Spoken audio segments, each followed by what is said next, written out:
Sunday on Denver 7. What was supposed to be the start of an exciting new school year ending with tragedy. How you can support the families who lost teens to a devastating car crash. The motion is adopted. The latest healthcare and climate bill is heading to President Biden's desk this week. What the historic investment in climate policy could mean for the U.S. I thought it was better than I had even anticipated. And it's a win for Broncos country. Their preseason got off on the right foot, but there's already some changes to the roster on deck because of injuries. Who's set to take the field? We're starting our Sunday out proud of our Broncos. Thanks so much for watching Denver 7. I'm Jessica Crawford. And I'm Katie LaSalle. We really appreciate you being with us. Let's start with some local headlines to get you caught up to start your day. Police in Aurora are still looking for the man who stole a car with a 15-month-old baby inside. Police say the suspect took the Toyota RAV4 from New Legacy Charter School on North Dayton Street at 4:45 in the afternoon on Friday. He drove to East Colfax and Dallas Street and then ran off. The child wasn't hurt. Police describe the suspect as a Hispanic male about 5'10", wearing a black shirt, black pants, and a black baseball cap. Aurora police are offering a $2,000 reward for information. Meantime, an Aurora man is now facing 5 years in federal prison for defrauding COVID-19 relief programs. According to the U.S. Attorney General's office here in Colorado, Russell Foreman submitted several fraudulent loan applications to the Small Business Administration and Paycheck Protection Loan programs and got more than $200,000 from the federal government. He also applied for $2 million worth of loans under the CARES Act, but was denied. An iconic restaurant in Denver plans to reopen with a new concept. It'll be a Palm Springs-style indoor-outdoor cocktail lounge.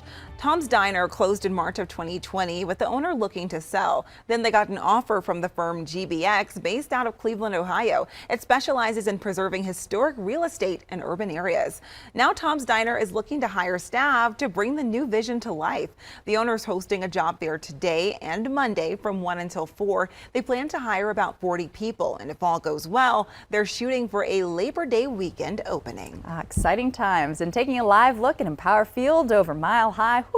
Coming off a Broncos win for their first preseason game yesterday against the Cowboys, and it is a beautiful start to our morning.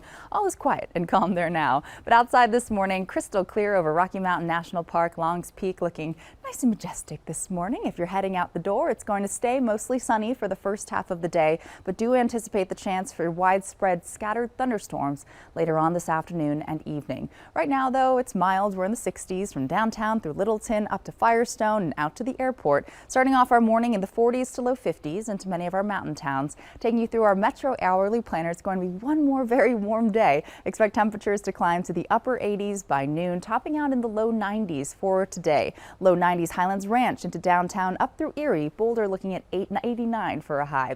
Now we will be seeing some storms develop out west. We'll talk more about how much rain is on the way and much cooler air coming up in your full forecast. A community is grieving this morning more than 1 week after a suspected drunk driver crashed into a car full of teens, killing Colton Bellamy and Audrey Todd. 2 other teens in the car that was hit are still recovering. And as the families of those teens start to grapple with the loss just days before they were supposed to start their senior year, Coloradans are showing up. That's where we find Denver 7's Christian Lopez this morning. Christian, what's happening at Castleview High School? Jessica, preparations are underway right now for a pancake breakfast fundraiser to help benefit those families of the 4 students who were involved in that car accident a week ago. And we're here with Matt Zine, who is with Dads of Castle Rock, who helped put on this event. What can people expect here this morning? So what we can expect today is we're looking to have about 6,000 people come through here today. And it's $10 all you can eat. $10 all you can eat pancakes and sausage here. And how difficult has this been on the community? You know, when we found out about this accident, it absolutely rocked our community. These were 4 amazing kids. We have a lot of the dads in the groups whose kids were great friends with them, and we took a couple of days to grieve. And then once we found out what had happened, we started rolling.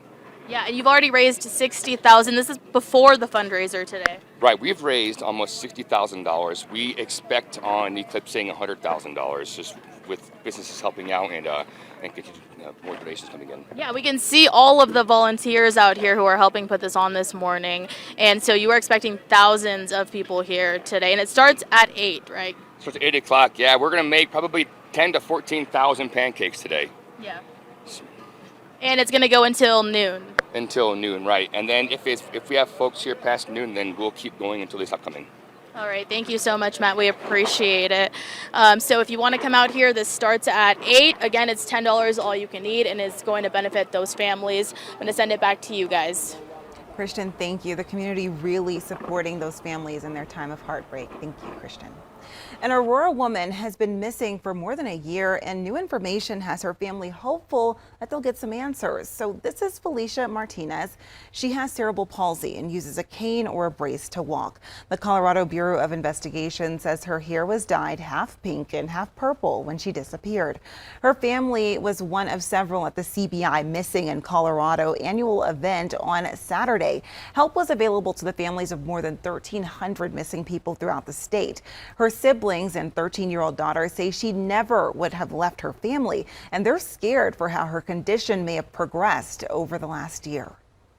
I am a very inquisitive person, and I always want to know. I always ask questions about anything, just to learn about things, just to know about things. And you know, every day we wake up with one major question, which is, where's Felicia? All the other emotions, the sadness, the uncertainty is felt in a moment, but every day is still hopeful regardless. If you know anything about Felicia's disappearance, call Aurora Police. Well, the Broncos are waking up preseason winners this morning. Not even a little rain could stop last night from them beating the Cowboys. Go Broncos, go! Here's Denver 7's Nick Rothschild with the highlights from last night's game. After Tim Patrick went down with an ACL injury, a void opened up in the Broncos wide receiver room. But after Saturday's preseason opener against the Cowboys, Nathaniel Hackett's going to have a tough decision to make because all of them played pretty well. I mean, we were able to throw the ball down the field. We were able to do some precision routes too with those guys, got a couple first downs. I mean, I thought they all did a really fine job, and you know, it's going to be great competition. I mean, obviously, you know, Tim's the best. We all love Tim, and when something like that happens, it creates opportunity, and you love watching guys step up for that opportunity. I spoke with both Kendall Hinton and Seth Williams after the game, and they say the wide receiver room cheers each other on. They enjoy everyone's success, and they're just going to let this competition play out as it will. Reporting at Empower Field, I'm Nick Rothschild. All right, thanks, Nick. We'll hear more about last night's game from Lionel coming up in sports. But first, it's nice to dream a little, isn't it? Maybe about your dream home, and it might be closer than you thought at the Parade of Homes. How much longer you can check them out. Plus, take a look at this, where you can find these one-of-a-kind works of art coming up.